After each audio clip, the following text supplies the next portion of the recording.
Welcome to the Capitalist Stage Podcast. We're here to bring you advice and tips from seasoned pros and experts to help you improve your business. I'm Carl Barn with Transworld Business Advisors, and my co-host is Rico Figliolini with Mighty Rockets Digital Marketing and the publisher of the Petrie Corner magazine. Hey, Rico, how you doing today? Good, Carl. It's a great day. Oh, absolutely. Why don't you introduce our sponsors for today's episode? Sure. Our sponsor is Hargrave Fiber. They are an internet company that provides services to small and large companies, and they're a main component in every community they go into. So we're excited to have them as our sponsor, not only for this show, but our other podcasts that we do, and also support our Petrie Corners magazine. So what I want to tell you is that they have the Hargrave Economic Stimulus Plan, their own stimulus plan. So if you qualify for it, you get 1 year free business, internet, and phone service. So you check them out. You go to hargrave.com/business/economic-stimulus. Great partner to have. They are not like the cable company, and they're there when you need them. So check them out. And thank you, Hargrave. Thank you so much, Rico, for introducing our sponsor, Hargrave, today. Today's guest is Rudley and Jayden Kelly. Rudley is a real estate investor, a realtor, and an author. And today we're going to talk a little bit about how to teach your children about investing, real estate investing, other types of investments to our children. He recently just launched and published their first book. I'll kind of show it here. This is Real Estate with My Daddy. It's available on Amazon.com. A very fun book for you to go through with your children, talk about real estate. So we'll talk a little bit about this today and share some of the thoughts around that. Hey, Rudley. Hi, Jayden. How are you guys doing? Good. Doing good. Doing great. How are you all doing? Oh, we're blessed. Thank you so much. And thank you for taking time out of your busy schedules to be on the podcast with us today. Jayden, how was school today? Good. Oh, that's good. You're probably pretty used to doing your schoolwork and keeping up with stuff. How did you get time to write a book with your dad? Because we were just home one Saturday afternoon when Mom and Callie went shopping, so we just wrote a book for fun. Oh, that's fabulous. Rudley, why don't you tell us a little bit what sparked you for doing that, writing this book and introducing it to everyone? Yeah, no, I first and foremost appreciate you guys inviting us on this podcast. It's a great venue here to kind of talk about business. But yeah, the whole premise behind the book was to just help share the knowledge of real estate amongst younger children, kind of similar to the opportunity I had when I was younger to learn from my older brothers and sisters and older cousins that invested in real estate. So my son, obviously he's been coming with me on looking at various properties, distressed properties or whatnot, since he's been about 2 years old, right? Mm-hmm. So we just want to kind of put it in the language of a child for them to get a high level grasp of what investing in real estate is. And, we kind of wrote it together and came up with something pretty cool. Yeah, it's absolutely fabulous. Why don't I start by, how did you get into real estate and what made you, what's your background and what brought you to what you're doing today? Yeah, so I started real estate. I've been heavily investing in real estate the past 6 years, but really bought my first property about 14, 15 years ago.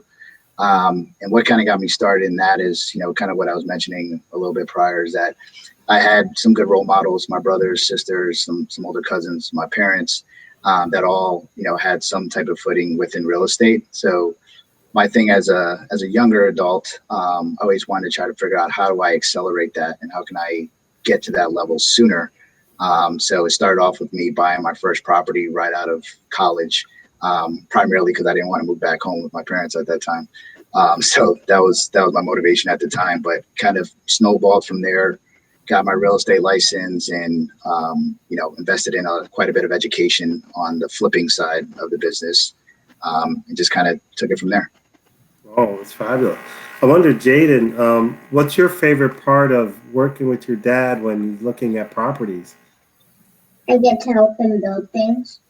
Ah, What's your favorite? Is there a particular room that you work on a lot? Kitchen, bath, living room? I usually work downstairs. Oh, that's fabulous.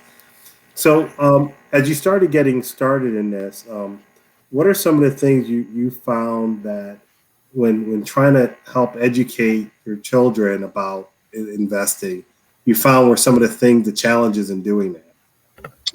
Um, I guess some of the challenges is maybe some of the language and the dynamics of what real estate is. So, I think for me, what helped educate Jayden on it and the rest of my children as well is just, putting it in as most layman terms as possible, and trying to equate it to maybe toys or things that they play with, and understanding buying something versus investing and saving and those type of things. But I think the biggest challenge is just putting it in a language that resonates with them best. So it was fun for us to write this book together so he can kind of help me along as I'm writing it to say, does that make sense? Checking in with him and, getting a good understanding that, this is something that a 7-year-old can understand. Absolutely. Jaden, what do your friends think about you helping your dad out? They haven't all checked the book out yet. They haven't checked it out. Well, we may have to do something to help get them the book a little quicker, get them into schools and everything else. One of the things that's always fascinating, um, there's an aspect of this that goes around wealth building and creating a legacy and generational wealth that there's been a lot of discussion around that. What place or what do you recommend for parents to start, instigating that curiosity in their children? What are some of the things you've been doing, and what would you recommend to other parents? They want to get their kids interested earlier into business and or investing. Yeah, I mean, I think some of the biggest thing is truly just exposing him to it first, right? I think exposure is the key. I know growing up, as looking at my parents older, typically as parents, you're like, this is grown folks' business, or this is for adults.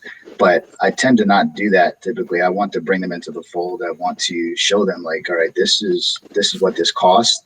How do you think we should go about paying for this? If you're having discussions over bills or things like that, once they get a little bit older, maybe not Jayden's age, but, teenagers or a little bit older, like sit down at the table with them and go over the bills and show them where the account is coming from or where the funds are coming from and how to save and do those type of things. So I think number one, it's exposure. Don't shy away from having those conversations, even though they may not necessarily be 100% ready for it yet. And then number two is just continue it. Get them excited. Find a piece of wherever in that education that you provided them.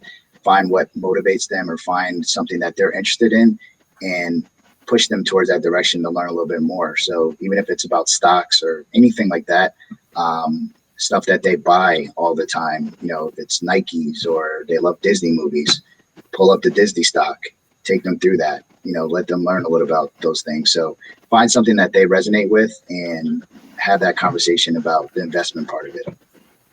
So I'm going to ask a question about maybe a recent project that you guys worked on together.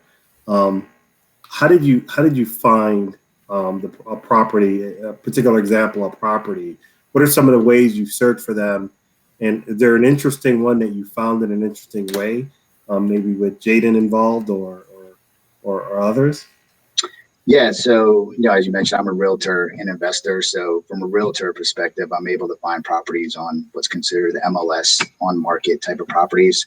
But from an investor perspective, and kind of where we touch a little bit on the book, I'm typically finding off market properties or distressed properties. So some of the ways that I've learned to go about finding those properties are certain lists that you'll purchase, such as people that are in distressed situations, foreclosures, maybe probate, someone that's inherited a property that lives out of state and they don't want anything to do with the property. Eviction list, tired landlords, all different types of lists that you can use. I have a team of folks that make those calls and follow up and take action on those. And that's pretty much how I go about finding the properties. But everything really falls into the follow-up and making sure you're getting direct to the sellers, and just establishing your credibility and relationship with those sellers. So once you find a property, what happens next? If you identify a property and a owner of the property, what do you typically do next? Yeah, so if I have the address and have the information, I first do some kind of desktop analysis, look at the area, look at the comps.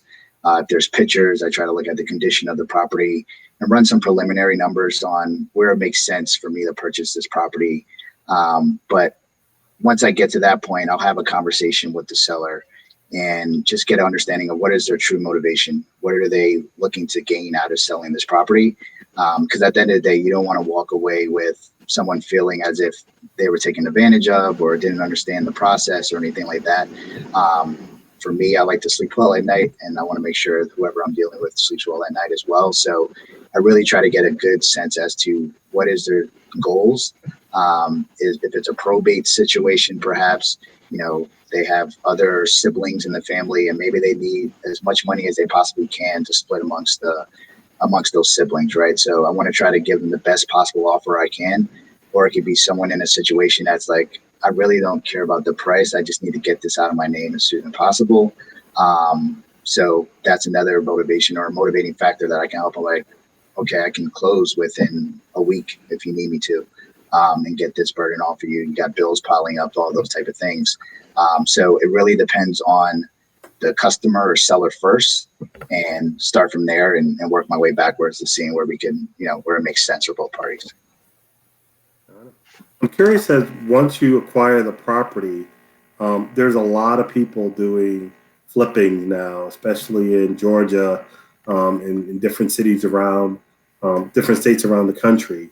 What are some of the things you've learned about doing it profitably when it comes to once you've acquired the property? Yeah, I mean, I think once you acquire I guess it's taking a step back even before acquiring the property is really just knowing your numbers.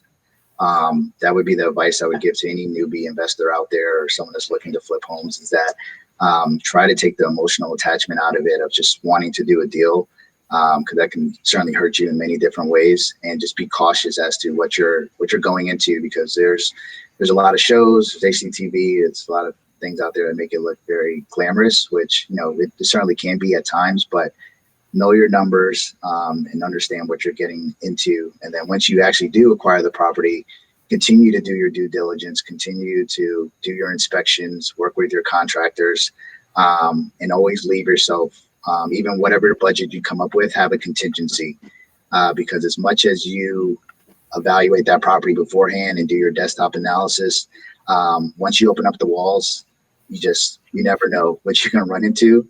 So have a contingency. I like to have 5-10% contingency overage in my budget for things that may pop up. Got it.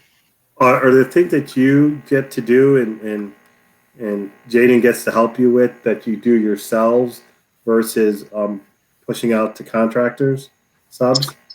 I mean, pretty much we sub everything out to contractors or, general contractors that'll oversee the entire project.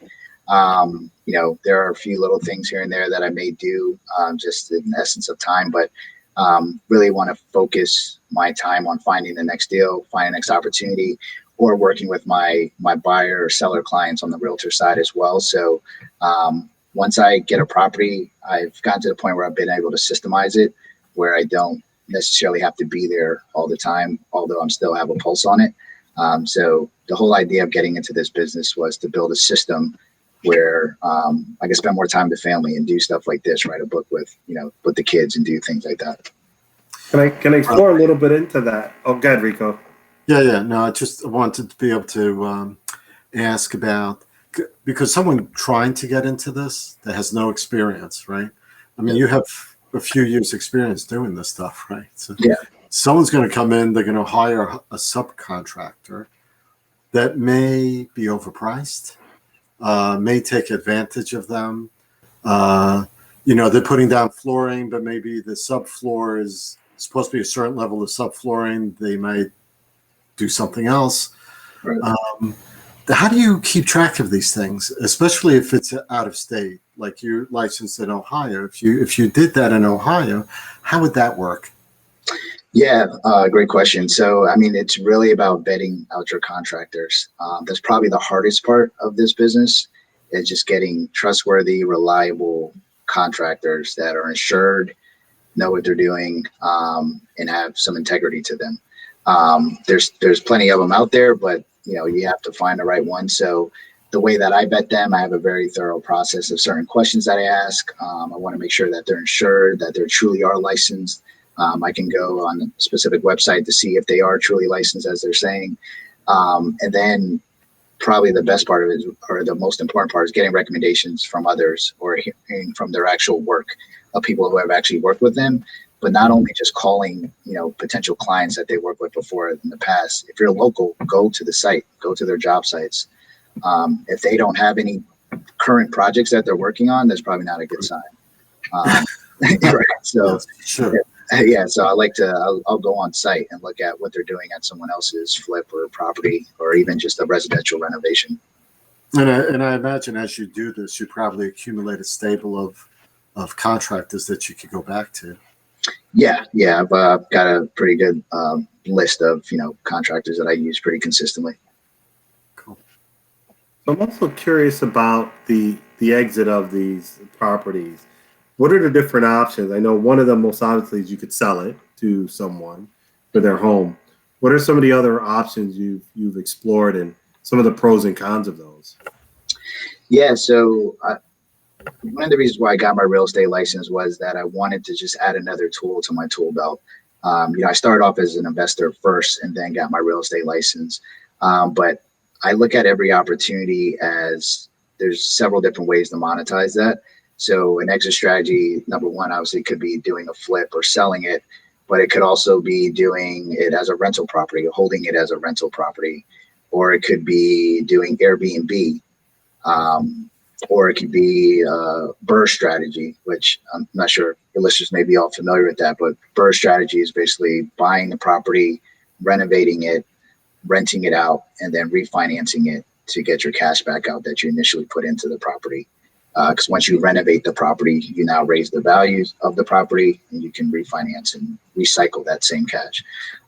So there's many different exit strategies. I can do all of those strategies. But yeah, it really depends on going back again to the numbers. What do the numbers tell you to do with this property, and then start from there. What's the pro? I've heard people talk about Airbnb. Pros and cons of doing that versus just a regular rental. Yeah, so for Airbnb, they typically say you can receive anywhere from 2 to 3 times the typical rent that you would get in a traditional rental market. So I've been doing that, and it's pretty accurate. There is additional cost of doing that because you have to purchase furniture. In most cases, you're going to continue paying the utilities and things like that. But it does give you a little bit more velocity in terms of cash flow, as well as the ability to check on the property a lot more than you would a tenant that you may have in there for a year and you can't get in there for an entire year, barring any type of extenuating circumstances. But with Airbnb, it's constantly getting cleaned after every guest. You can check in on it, see if there's any repairs or maintenance that needs to be done. So I love Airbnb. It's been a great model for us that we're continuing to scale. Excellent. I'm curious on this past year with the pandemic, how has it impacted your business? Flipping, rentals, Airbnb, has this helped or hurt, or how did you navigate through that over the past year? Yeah, I mean, different parts of the business definitely had different impacts. So from a rental perspective, COVID definitely had an impact just based off the moratorium in terms of not being able to evict or having a pause on that. So that definitely had an impact. But I think what allowed me to not really be impacted as much is because of scale. I have several properties. So when you have that economies of scale, it's not as much of an impact as someone that may just have one property and that tenant is out, which leaves you with 100%, vacancy. So that's helped me from that perspective. Airbnb, last year, I guess right around this time, Airbnb pretty much put a pause or a halt, at least in the city of Atlanta, for a period of time. So quite a few people, I'm sure, kind of felt that. a little bit during that time, but right after that period, we actually kind of saw a significant increase compared to last year's numbers.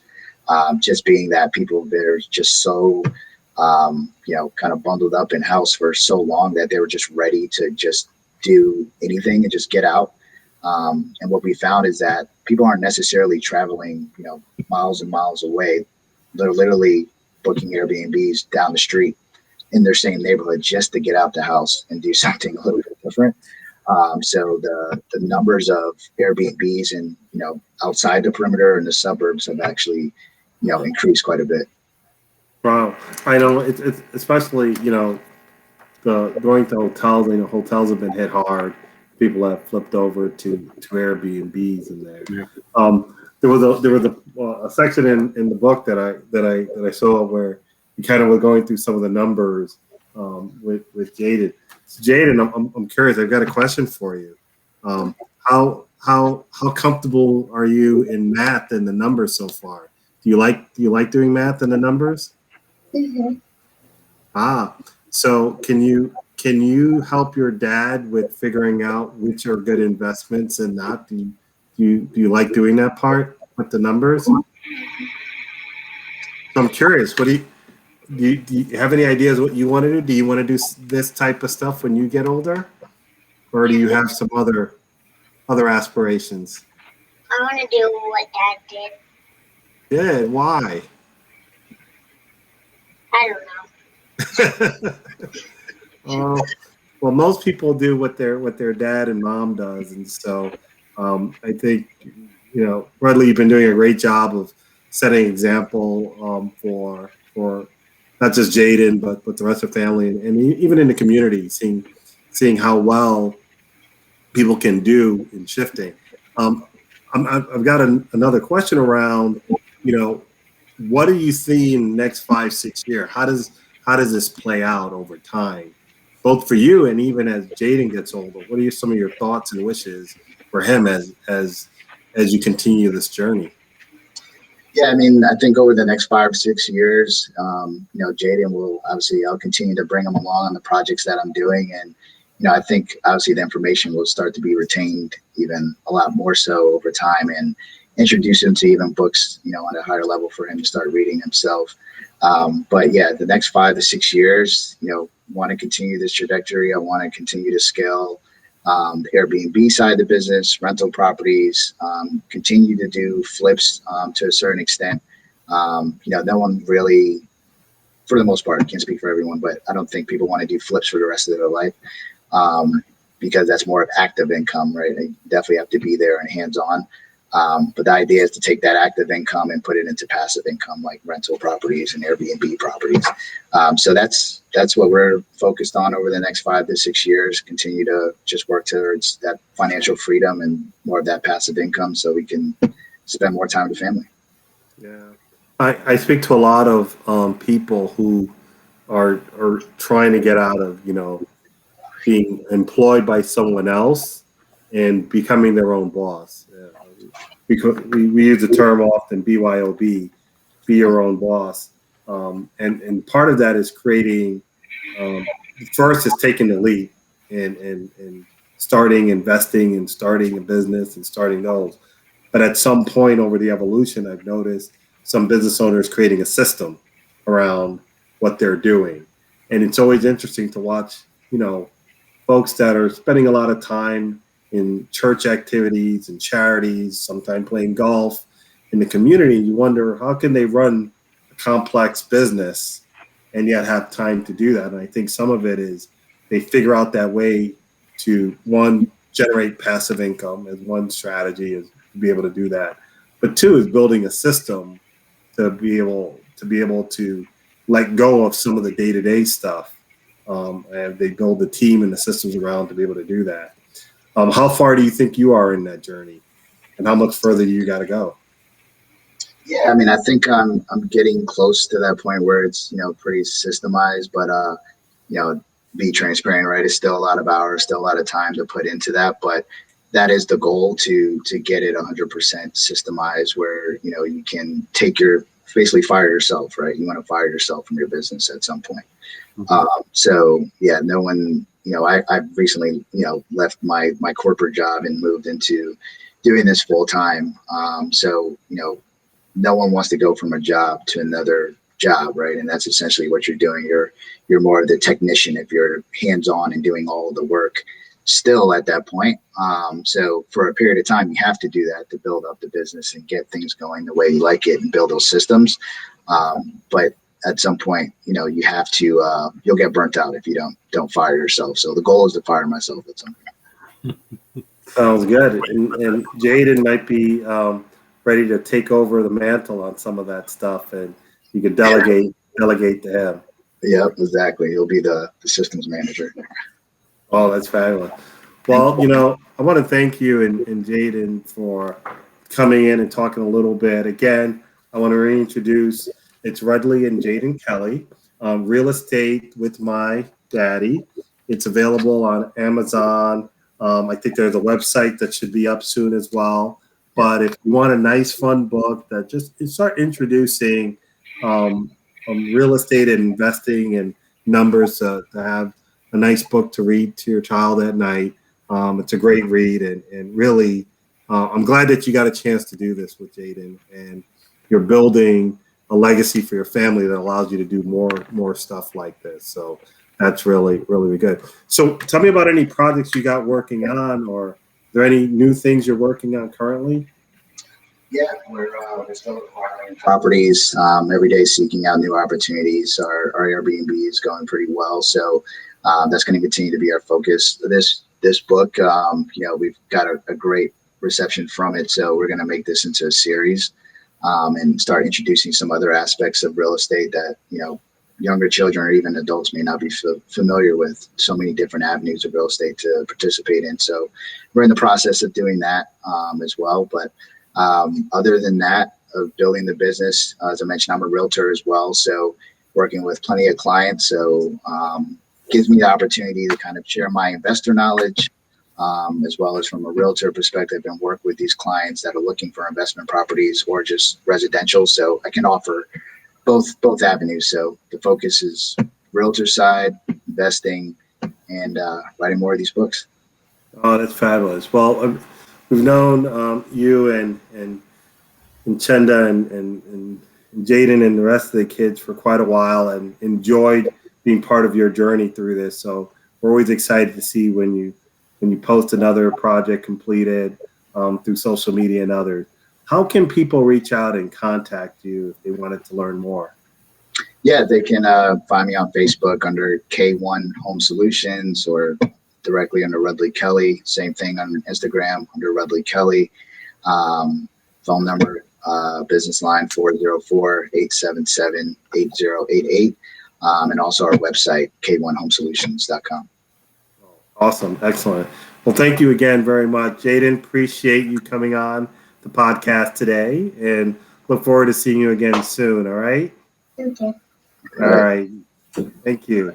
Well, we'd like to thank Rudley and Jayden for joining us. Rudley is a real estate investor, a realtor, as well as an author of Real Estate with My Daddy, available on Amazon. And just want to thank him for sharing some of his insights into his journey into real estate investing.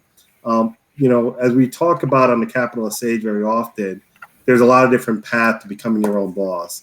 And whether it's acquiring a business, whether it's real estate investing, we like to bring different perspective of people in our community that are doing these things. So as you can see, not only has Rudley made the leap into doing this full time from his corporate job, he's bringing his son along and his children along to learn about real estate investing. And that's something we can all learn from and start to do whenever possible. Rico, you've got some experience with that. I think some of your children have followed along in your pursuit as well. So a little bit. So that's something that runs in the family. But what do you have coming up, Rico?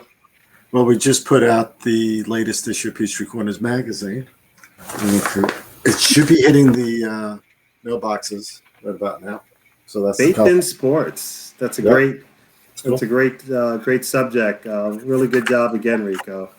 Yeah, thank you. Been getting good reactions. It's online. It's on digital also right now.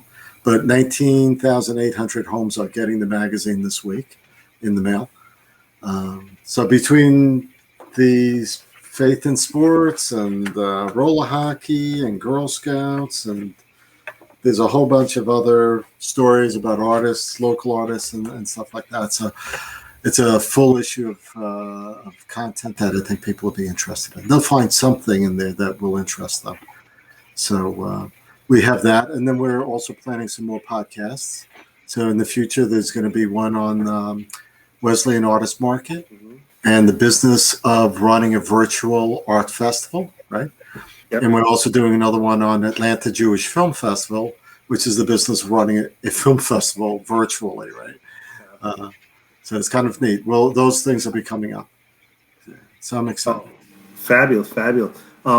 Well, I'm Carl Barham with Transworld Business Advisors of Atlanta Peachtree. Our business advisors are available to consult with business owners, whether you're looking to improve your business, the value of your business, you're ready to take a vacation or retire, and you're looking to sell your business, or you're looking to acquire. It's a great time right now to acquire a business. The SBA, as part of the CARE Act, are allowing some unprecedented support for the economy to assist with small business.